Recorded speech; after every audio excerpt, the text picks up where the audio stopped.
क्या हाल है मित्रों। आज के वीडियो से हम अपना एनिमेशन को शुरू करने जा रहे हैं और ये एक वीडियो होगा जिसमें मैं एनिमेशन बताऊंगा। नेक्स्ट वीडियो में मैं ट्रांजिशन एंड ट्रांसफॉर्म के बारे में भी बात करूंगा। एक भी चीज़ नहीं छोड़ने वाला हूँ, सो आपको बिल्कुल भी टेंशन नहीं लेना है। तो आज के वीडियो में हम एनिमेशन के बारे में पढ़ेंगे और मैंने कुछ टर्म्स लिख रखे हैं यहाँ पे, और वीडियो के एंड तक आपको ये सभी टर्म्स के बारे में बहुत अच्छे से एक्सप्लेन कर देने वाला हूँ। तो इस वीडियो को पूरा एंड तक जरूर देखना।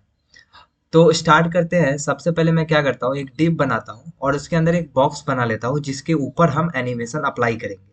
तो मैं रखता हूँ एक मेन डिव करके एक क्लास देता हूँ। मेन डिव, मेन डिव, और इसके अंदर एक स्क्वायर नाम का सिंपली एक डिव बनाऊंगा। ओके। अब इस मेन डिव को सिंपली एक कलर, बैकग्राउंड कलर दे देता हूँ सिंपली। एक सेकेंड, इसके पहले मैं क्या करता हूँ, यहाँ पे लिंक भी कर देता हूँ इसको, ठीक है। यहाँ लिंक भी कर देता हूँ। हाँ, लिंक हो गया। अब देखो, अब यहाँ पे सिंपली हम क्या करेंगे, इसको सिलेक्ट करेंगे एंड इसके बाद इसको बैकग्राउंड कलर दे देंगे ब्लैक। तो अभी आपको कुछ नहीं दिखेगा बिकॉज हमने इसको हाइट और विड्थ नहीं दिया। तो हाइट भी दे देते हैं 100 VH एंड सिंपली विड्थ भी दे देते हैं इसको 100 VW। ठीक है। तो अब आपको इस तरीके से दिख रहा होगा। अब ध्यान देना, अब यहाँ पे हम क्या कर सकते हैं, एक इसके अंदर जो बॉक्स है स्क्वायर नाम का, उसको क्या करेंगे, सिंपली सेलेक्ट करेंगे और उसको क्या करेंगे, हम हाइट देंगे। हाइट 400 पिक्सल दे देते हैं और विड्थ भी 400 पिक्सल दे देते हैं और इसको बैकग्राउंड कलर दे देते हैं येलो। ठीक। तो इस तरीके से आपको दिखेगा। 400 पिक्सल आई थिंक ज़्यादा हो गया, तो हम इसे सिंपली करते हैं 100 पिक्सल और इसे भी हम कर देते हैं 100 पिक्सल, ताकि एक स्क्वायर बन जाए। तो यहाँ पे आपको ये डिव दिख रहा होगा। ठीक। अब मैं क्या करता हूँ, इसको बीच में लेके आता हूँ। ठीक है, इसको बीच में लेके आता हूँ ताकि आपको अच्छे से एनिमेशन दिखाई दे। मैं जो करना चाहता हूँ ध्यान से देखना। तो इस मेन डिव को मैं सिंपली क्या करूँगा, डिस्प्ले फ्लेक्स दे दूंगा। अब देखो, यहाँ तक मैंने पढ़ा दिया तो आप ये फ्लेक्स बॉक्स से आप बहुत ही ज़्यादा familiar हो चुके होंगे, तो आई होप आपको समझ में आ रहा होगा। उसके बाद मैं करूँगा जस्टिफाई कंटेंट सेंटर और अलाइन आइटम्स सेंटर। ठीक। अब ये देखो ओवरऑल बीच में आ गया। अब मैं इस पे क्या करूंगा, एनिमेशन लगाऊंगा। तो एनिमेशन लगाने के लिए आपको जिस भी डिप में एनिमेशन लगाना है, ये जितने भी टर्म्स है, एनिमेशन नेम हो गया, एनिमेशन ड्यूरेशन हो गया, एनिमेशन डिले, जितने भी आपको टर्म दिख रहे हैं वो आप उस डिप में लगाओ जिसमें आपको एनिमेशन लगाना है। मान लो मुझे इस स्क्वायर में एनिमेशन लगाना है, तो मैं इस स्क्वायर में इन सभी प्रॉपर्टीज को लगा सकता हूँ।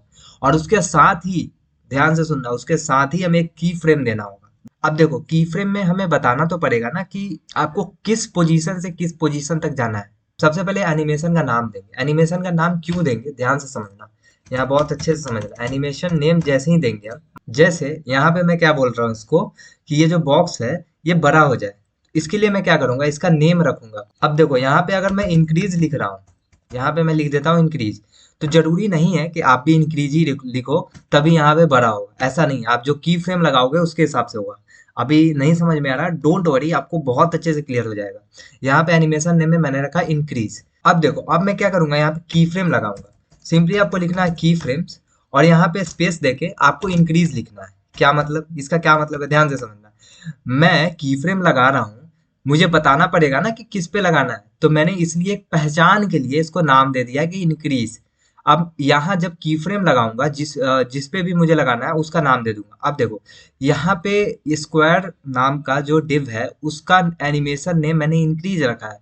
इसका मतलब मैं अगर की फ्रेम लगाऊंगा, अगर यहाँ एनिमेशन लगाऊंगा किसी पे, तो मैं उसका नाम यहाँ बता दे रहा हूँ कि भाई आपको एनिमेशन लगना किस पे है। मतलब मैं जो भी करने जा रहा हूँ वो लगना किस टिप पे है। तो अभी भी अगर नहीं समझ में आया तो डोंट वरी, अभी समझ में आ जाएगा। यहाँ पे सिंपली कर्ली ब्रेसेस में आपको लिखना है फ्रॉम, एंड फ्रॉम को भी कर्ली ब्रेसेस में रखना है, एंड यहाँ पे लिखना है टू, और इसको भी कर्ली ब्रेसेस में रखना है। अब देखो, अब मैं बताऊंगा ये जो इंक्रीज नाम का जो एनिमेशन नेम जिसमें भी दिया है, जिस डिप में भी, यानी कि स्क्वायर डिप में दिया है, यानी कि जी ये येलो वाला दिख रहा है ना, इसके अंदर हमने दिया है नेम इंक्रीज। तो मैं चाहता हूँ फ्रॉम, ये जो विड्थ है 100 पिक्सल है ना पहले विड्थ, तो मैं चाहता हूँ कि जो विड्थ है ना, जो विड्थ है 100%, सॉरी 100 पिक्सल, वो विड्थ फ्रॉम 100 पिक्सल से वो विड्थ क्या हो जाए, 400 पिक्सल हो जाए। तो मैं सिंपली क्या करूंगा, विड्थ 400 पिक्सल लिख दूंगा। ध्यान से समझना मैंने क्या क्या किया। मैंने सिंपली इस स्क्वायर डिव को एक नाम दे दिया, एनिमेशन नेम दे दिया कि क्या करेगा। आप यहाँ कुछ भी लिख सकते हो, एक्स वाई जेड कुछ भी लिख सकते हो। मैंने बस पहचानने के लिए कि ये डिव करेगा क्या, तो मैं चाहता हूँ ये इंक्रीज हो जाए, बड़ा हो जाए, तो इसके लिए मैंने नाम रख दिया सिंपली इंक्रीज। अब पहचान करने के लिए की फ्रेम में आपको यहाँ नाम भी देना पड़ेगा, ताकि ये पता चले कि ये जो की फ्रेम आप लगा रहे हो कि फ्रॉम विड्थ जो है 100 पिक्सल से लेके इसका विड्थ 400 पिक्सल हो जाए, या बता रहे हो तो किस पे बता रहे हो, तो ये इंक्रीज जहाँ है इस डिव के अंदर इंक्रीज आपने दिया है एनिमेशन नेम, तो उस डिव में ये चेंजेस हो, ये एनिमेशन हो, ठीक है। तो यहाँ जैसे ही मैं करूंगा ये अभी कुछ नहीं होगा। क्यों नहीं होगा कुछ, अभी आपको पता चलेगा। देखो मैंने क्या किया, यहाँ पे एनिमेशन नेम तो डाल दिया, लेकिन मैंने उसको बताया ही नहीं कि एनिमेशन का ड्यूरेशन क्या होगा। अब जब तक मैं बताऊंगा नहीं कि एनिमेशन का ड्यूरेशन क्या होगा, तब तक ये काम नहीं करेगा। जैसे ही अगर मैं एनिमेशन ड्यूरेशन दे दूं, जैसे मान लो 4 सेकेंड, तो मैंने उसको बता दिया कि ये काम तुम 4 सेकेंड तक करना, यानी कि जो विड्थ 100 पिक्सल था पहले, फ्रॉम 100 पिक्सल से तुम गए 400 पिक्सल, ठीक है मैंने मान लिया, लेकिन ये काम कब तक करो, ये काम 4 सेकेंड के ड्यूरेशन में करो, यानी कि ये काम 4 सेकेंड तक करो, यानी कि 100 पिक्सल से 400 पिक्सल जाने में तुमको 4 सेकेंड लगने चाहिए। यहाँ पे सिंपली जैसे ही मैं इसको रिफ्रेश करने वाला हूँ, यहाँ पे सिंपली 4 सेकेंड लगेगा, ठीक है। अब मैं चाहता हूँ कि जैसे ही मैं रिफ्रेश कर रहा हूँ वैसे ही ये स्टार्ट हो जा रहा है एनिमेशन। मैं चाहता हूँ कुछ देर रुके, यानी कि जैसे ही वेबसाइट पे आए कोई, वो कुछ देर रुके तब वो एनिमेशन शुरू हो। यानी कि मैं क्या कर सकता हूँ यहाँ पे कि एनिमेशन ड्यूरेशन में सिंपली 4 सेकेंड तो रहने दूंगा। एक और टर्म है यहाँ पे एनिमेशन डिले करके, देखो एनिमेशन डिले। तो सिंपली मैं क्या करूंगा, एनिमेशन डिले, डिले का मतलब क्या होता है। अब मान लो कि आप कभी जाते हो तो क्या सुनते हो कि फ्लाइट डिले है, फ्लाइट 1 घंटे डिले है, ठीक, या फिर ट्रेन 1 घंटे डिले है। डिले का होने का क्या मतलब है, लेट है। तो मैं बताऊंगा उसको कि animation delay, animation delay simply हो जाए 4 सेकेंड।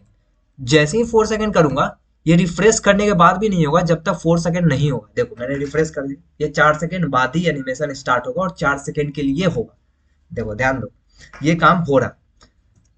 तो आई होप आपको ये 3 टर्म समझ में आए होंगे। सिंपली एनिमेशन नेम, जिस भी बॉक्स में आपको लगाना है उसका नाम दे दो। एनिमेशन ड्यूरेशन, कितने समय के लिए एनिमेशन लगाना है वो दे दो। एनिमेशन डिले, कितने सेकेंड बाद वो स्टार्ट होगा, कितने टाइम बाद वो स्टार्ट होगा एनिमेशन, वो दे दो। और की फ्रेम में अपना काम करते रहो जो भी करना है। आप इस बॉक्स को मूव भी कर सकते हो। अभी के लिए हम सिर्फ ये देख रहे हैं कि इस पे एनिमेशन लगा कैसे सकते हैं, बेसिक अंडरस्टैंडिंग के लिए, ठीक है। आप चाहो एनिमेशन से कुछ भी कर लो। अब देखो यहाँ पे 3 टर्म हमने समझ लिया। एक आता है एनिमेशन आइटरेशन। एनिमेशन आइटरेशन क्या होता है, मैं लिखता हूँ सिंपली एनिमेशन, एनिमेशन आइटरेशन है ना, एनिमेशन आइटरेशन काउंट। अब जैसे ही मैंने आइटरेशन काउंट दिया, मैं मान लो कि 4 लिखता हूँ। जैसे ही मैं 4 लिखूंगा, अच्छा इसको एनिमेशन डिले भी हटा देता हूँ बिकॉज मुझे आपको कुछ दिखाना है, और इसका एनिमेशन ड्यूरेशन भी कम कर देता हूँ। क्यों, क्योंकि मैं चाहता हूँ जल्दी से आपको दिखाऊं। मैं 4 बार काउंट किया हूँ, यानी कि 4 बार वो एनिमेशन होगा, तो इसके लिए मैं इतनी देर तक बैठे नहीं रहूंगा। इसलिए मैं क्या करूंगा, इसके एनिमेशन ड्यूरेशन को कम कर दूंगा। अब जैसे ही मैंने काउंट किया, अब देखो ध्यान से समझना, रिफ्रेश किया, अभी देखो 1 2 3 4, मैंने 4 लिखा था, ये 4 बार हुआ। मैं अगर यहाँ पे 5 लिखूं, तो 1 2 3 4 एंड 5 बार हो गया। अच्छा, अगर मैं इसको इनफाइनाइट लिख दी तो क्या होगा, देखो ये चलता रहेगा, ये रुकेगा ही नहीं। तो एनिमेशन आइटरेशन काउंट से आप ये काम कर सकते हो कि एनिमेशन कितनी बार आपको करना है, ठीक है। तो ये हो रहा है, तो इसे सिंपली मैं क्या करता हूँ, कमेंट करता हूँ। अब देखो, अब ध्यान से समझना, हमने ये सारी चीजें समझ ली।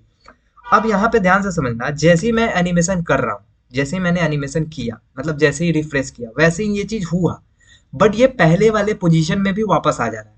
ये पहले वाले पोजीशन में आ जा रहा है। मैं चाहता हूँ कि पहले वाले पोजीशन में ना आए। सबसे पहले मैं इसके ड्यूरेशन को थोड़ा सा बढ़ाऊंगा क्योंकि ये जल्दी हो जा रहा है।